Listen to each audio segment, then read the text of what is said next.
எப்படியோ ஒரு வழி வந்து பார்த்தீங்கன்னா, மார்கழி 1 ஸ்டார்ட் பண்ணோம் விளக்கு ஏத்துறது. இன்னைக்கு வந்து மார்கழி 30 வந்துருச்சு. இடையில ஒரு நாள் கூட நம்ம விளக்கு ஏத்துறத நிறுத்தவே இல்ல.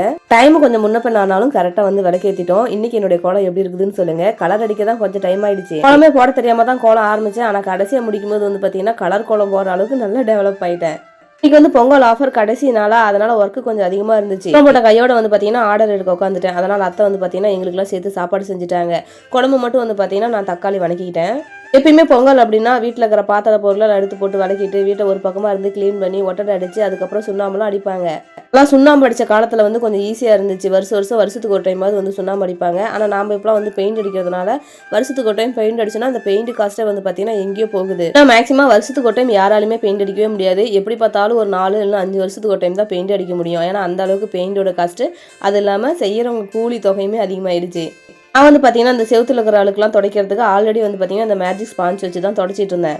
வீடு கட்டி கிட்டத்தட்ட 1 வருஷம் ஆகுது. இந்த 1 வருஷத்துல பார்த்தீங்கன்னா, இதே கலர்ல மெயின்டைன் பண்றதே போதும்னு ஆயிடுச்சு. இந்த மேஜிக் ஸ்பாஞ்ச் வச்சு தான் இந்த அழுக்கெல்லாம் தொடச்சி எடுக்கிறேன். இந்த அழுக்கெல்லாம் வந்து பார்த்தீங்கன்னா, சூப்பரா வந்துடும். முக்கியமா வந்து பார்த்தீங்கன்னா, பெயிண்ட் கொஞ்சம் கூட போறதே இல்ல. உங்களுக்கு யாருக்காவது இந்த மேஜிக் ஸ்பாஞ்ச் வேணும்னு நினைச்சீங்கன்னா, நம்ம வீடியோக்கு மேல லிங்க் இருக்கு. அதை டச் பண்ணி வாங்கிக்கோங்க. குட்டிமாவுக்கு வந்து உடம்பு சரியில்லைன்னு சொல்லியிருந்தேன்ல, இப்போ வந்து ஓரளவுக்கு பரவாயில்லங்க, நல்லா இருக்காங்க.